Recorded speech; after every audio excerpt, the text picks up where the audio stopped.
నిన్న రాత్రి ఆంధ్రప్రదేశ్ ముఖ్యమంత్రి గౌరవనీయులు జగన్మోహన్ రెడ్డి గారి మీద రాత్రి సింగనగర్ విజయవాడ సింగనగర్ వచ్చే టయానికి ఒక గులకరాయి దాడి ఒకటి జరిగింది. ఆ దాడి మీద తెలంగాణ మాజీ మంత్రివర్యులు కేసీఆర్ గారి పుత్రుడు నోటిదోల మంత్రి మాజీ మంత్రి కేటీఆర్ గారు ఇమ్మీడియట్లీ ఖండన చేశారు. అలాగే అతని ప్రవర్తన కూడా ఒక విచిత్రమైనటువంటి ప్రవర్తనలా తయారైపోయింది. వారికి ఎంత దొందరీతి అంటే తెలుగుదేశం పార్టీ ఆఫీస్ మీద దాడి చేసినప్పుడు ఎటువంటి ఖండన ఉండదు.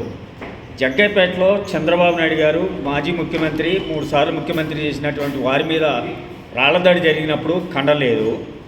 పొంగనూరులో అంగళ్ళులో దాడి జరిగినప్పుడు విపరీతంగా రాళ్లదాడి జరిగి చంద్రబాబు నాయుడు గారికి జెడ్పీఎస్ కేటగిరీలో ఉన్నటువంటి ఒక దేశంలోనే ప్రముఖమైనటువంటి నాయకుడి మీద దాడి జరిగినప్పుడు దాని మీద ఖండన లేదు. 600 మంది తిరిగి తెలుగుదేశం కార్యకర్తల మీద 6 కేసులు పెట్టడం జరిగింది. నారా లోకేష్ గారి మీద గన్నవరం దాటిన తర్వాత వెస్ట్ గోదావరిలో ఆ రోజు కూడా విపరీతమైన రాళ్ల దాడి జరిగితే ఆ రోజు ఖండన లేదు.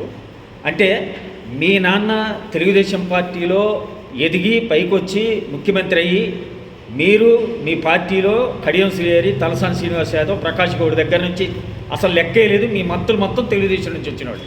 అంటే తెలుగుదేశం పార్టీలో నుంచి వచ్చి మొత్తం మీ పార్టీని కాపాడినటువంటి టీఆర్ఎస్ పార్టీని కాపాడినటువంటి వాళ్ళకు కూడా మీకు ఒక రెస్పాన్సిబిలిటీ అనేది ఒక సైకాలజీగా ఒక మానసికమైనటువంటి పద్ధతి లేకుండా మీరు ప్రవర్తిస్తున్నారు కేటీఆర్ గారు.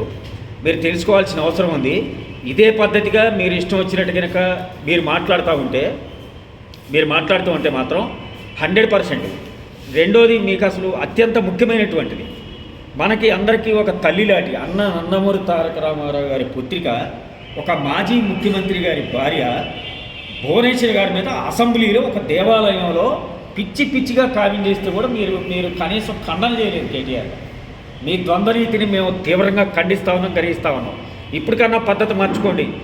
మొన్న కూడా చెప్పిన మేము మీ నోటి దోలతోటి ఆల్రెడీ మా తెలుగుదేశం కార్యకర్తల్ని హత్య చేస్తే మీరు ఏదైతే మొన్న చంద్రబాబు నాయుడు గారు వచ్చిన తర్వాత ఏదైతే విపరీతంగా ప్రవర్తించారో ఆ తర్వాత మా యొక్క ఇదేంటో చూపించగలిగాం, మీకు బుద్ధి చెప్పగలిగాం. రాబోయే కాలంలో కూడా మళ్ళీ అదే మీరు పోక్కుంటున్నారు, మీరు నోరు జారుతున్నారు, మీ నోటి దోలతోటి దూరం చేసుకుంటున్నారు. ఎట్లాగో మీ పార్లమెంట్ ఎన్నికల తర్వాత మీ పార్టీ ఉండదు. కాబట్టి అలాగే కొడాలి నాని గారు, తర్వాత ఆళ్ళ నాని, కొడాలి నాని, పేర్ని నాని, అన్ని నానీలు వీళ్ళందరూ కలిసి చాలామంది ఆంధ్రాలో పిచ్చిగా మాట్లాడుతున్నారు.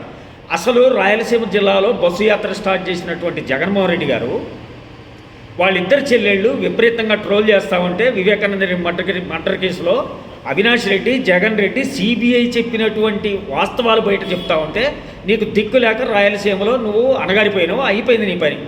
ఇక విజయవాడ ఏరియా ఆ రాష్ట్రానికి కేంద్ర రాజధాని కాబట్టి, అమరావతి ఏరియా కాబట్టి, నారా లోకేష్ గారు ఆ ఏరియాలో పోటీ చేస్తాడు కాబట్టి ఇంకా నువ్వు ఆడేదో సింపతి కొట్టి కృష్ణా, గుంటూరు కొంచెం చుట్టుపక్కల పరిసర జిల్లాల్లో నువ్వు 4 సీట్లు కొట్టాలా సింపతితోటని నువ్వు సొంతంగా రాళ్ళు ఎంచుకొని చిన్న గులకరాళ్ళు ఎంచుకొని ఏదో ముద్దులు ఆడుకుంటూ చిన్నపిల్లలతోటి నువ్వు ఏదో వీడియోలు పెట్టి నువ్వు షో చేసినంత మాత్రంలో జగన్మోహన్ రెడ్డి గారు నువ్వు గెలవటం అసంభవం, జరగని పని అది. ఇక్కడ కేసీఆర్ గారికి ఏ గతి పట్టిందో రేపు రాబోయే కాలంలో నీకు ఆ గతి పట్టబోతుంది. ఏది ఏమైనా నారా చంద్రబాబు నాయుడు గారిని, తెలుగుదేశం పార్టీని నువ్వు విపరీతంగా నువ్వు ఏం చేద్దామనుకున్నా ఇంకా కుదరదు. ప్రజలు నీ కోడికత్తి డ్రామా చూశారు. ఆల్రెడీ వివేకానంద రెడ్డి గారిని మర్డర్ చేసినప్పుడు అది చేశారు. అయ్యో పూలొచ్చే కథలాగుంది నీకు. ఒకసారి పిలిచాడు అయ్యని, రెండోసారి పిలిచాడు, మూడోసారి పిలిస్తే నిజంగానే పూలొచ్చి తినేసింది. ఆ రకంగా ఆ చందంగా నువ్వు తయారయ్యావు. కాబట్టి కోడిగుడ్డు మీద ఏకల బేక మాకు జగన్మోహన్ రెడ్డి గారు, ఇటు కేటీఆర్ గారు మీకు బుద్ధి రావాలని చెప్పేసి కొత్త డ్రామాలు ఆడొద్దు. ఇంకా పిచ్చి డ్రామాలు మీకు చాలా ఉంటాయి, మాకు తెలుసు. మా కార్యకర్తల మీద దాడులు కూడా విపరీతంగా ఖండిస్తా ఉన్నాం.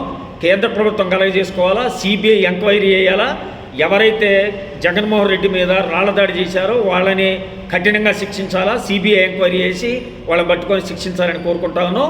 అలాగే ఎలక్షన్ కమిషన్ కూడా దీని మీద ఎంక్వైరీ చేసి నారా చంద్రబాబు నాయుడు గారు ఆల్రెడీ కోరారు. కాబట్టి దీని మీద మీరు విపరీతమైనటువంటి ఎంక్వైరీ చేసి వారిని శిక్షించవలసిందిగా కోరుతూ ఖమ్మం జిల్లా తెలుగుదేశం పార్టీ కార్యాలయం నుంచి కేతినేని హరీష్ గారు, మా నాయకుడు కేతినేని హరీష్ గారు ఆధ్వర్యంలో ఈ కార్యక్రమం పెట్టడం జరిగింది. కాబట్టి తీవ్రంగా ఖండిస్తామని గ్రహిస్తామని. నారా చంద్రబాబు నాయుడు గారి నాయకత్వం, వర్ధిల్లాలి. నారా చంద్రబాబు నాయుడు గారి నాయకత్వం. జై తెలుగుదేశం. జోహార్ ఎన్టీఆర్. జోహార్ ఎన్టీఆర్. జై తెలుగుదేశం. జై తెలుగుదేశం.